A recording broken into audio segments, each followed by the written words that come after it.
voici de retour, j'espère que vous allez tous bien et que vous vous portez tous bien. Aujourd'hui on se retrouve dans un tuto aussi pour Halloween. Il n'est pas compliqué dans le sens où ça nécessite pas d'acheter des produits spéciaux FX comme du latex, etc. En fait j'ai envie de vous fournir un contenu vraiment simple à réaliser, simple à reproduire et là pour le coup vous pouvez vraiment le faire avec des produits qu'on a à la maison. J'espère que ce tuto va vous plaire. En tout cas ça peut être une idée si vous savez pas comment vous maquiller, si vous savez pas quoi faire pour Halloween et ça fait son effet quand même, ça fait son effet.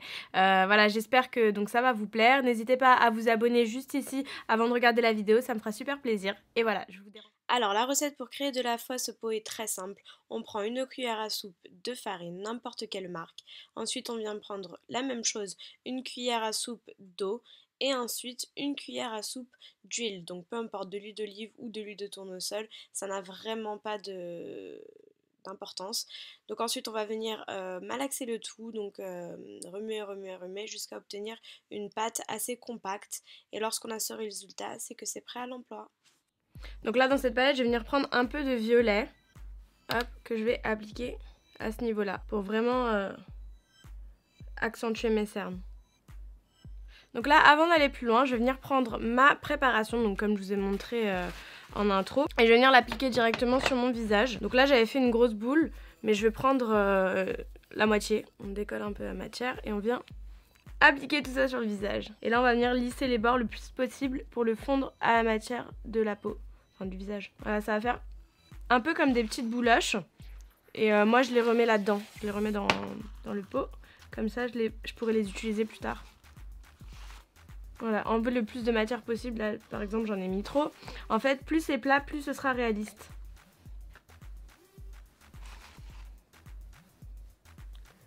Et c'est pas grave si ça forme des petites bouloches comme ça sur la peau.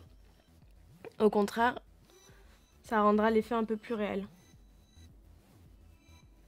Voilà, et il faut lisser le plus possible les bords. Après, les personnes qui sont sensibles de la peau, etc., qui font souvent des réactions allergiques, faites attention, bon ça reste de la farine, de l'eau et de l'huile, hein. C'est pas censé vous donner une super allergie, mais attention quand même. Je vais pas me retrouver avec des youtubeuses à conseiller telle ou telle personne de se foutre de la farine sur son visage. Comme la youtubeuse là à un moment donné qui conseillait de mettre du bicarbonate de soude et du miel dans ses yeux pour les éclaircir.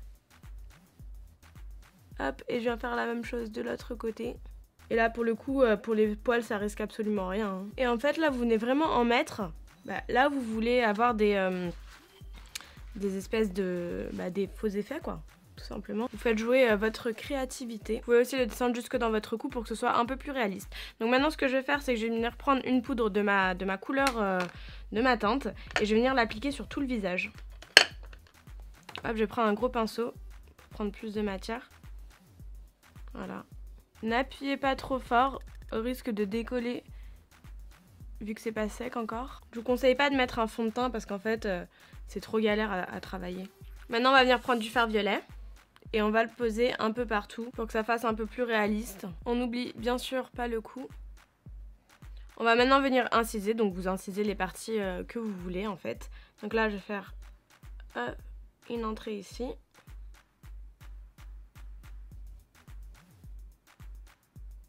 Voilà, là on va venir laisser la blessure ouverte. Je vais faire un gros trou ici.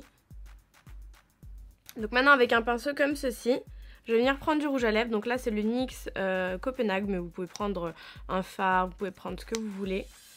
J'aime bien le rouge à lèvres, c'est plutôt un liquide, une crème liquide, c'est plus facile à travailler. Et je vais la mettre sur tous les rebords de la blessure. Alors. Je vais mettre ici dans un premier temps.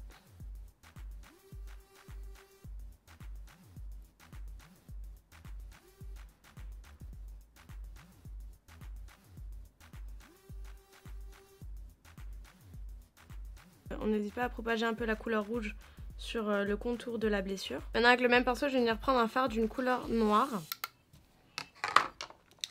Et je vais venir travailler les contours. Donc en fait j'en mets sur les contours pour donner un effet de blessure séchée.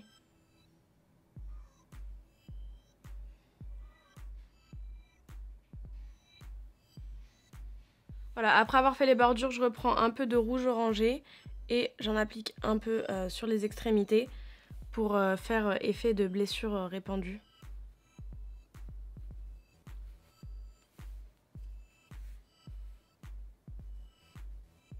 Alors, je vous conseillerais de faire vivement attention à vos fards. Là, c'est vraiment une palette à laquelle je tiens pas du tout. Et c'est une palette voilà, qui coûte pas cher. Et voilà, parce que si vous voulez, la farine ayant été mélangée à de l'huile, ça reste gras. Les fards vont venir être graissés.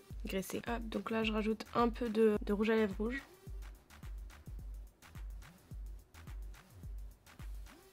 Et là on vient y rajouter du sang, donc vous en trouverez partout, un peu partout dans les magasins de farce et attrape. Donc hop, je vais en mettre à l'intérieur et je vais laisser couler le sang. Faites attention parce que ça tâche énormément.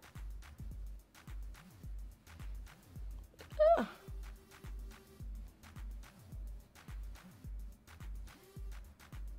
Vous voyez, j'ai déjà mes doigts qui sont rouges. Et je vais rajouter un peu de noir pour que ce soit plus...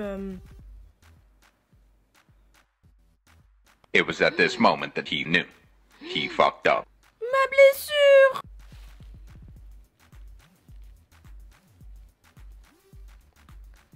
C'est pas grave, on va retravailler le truc.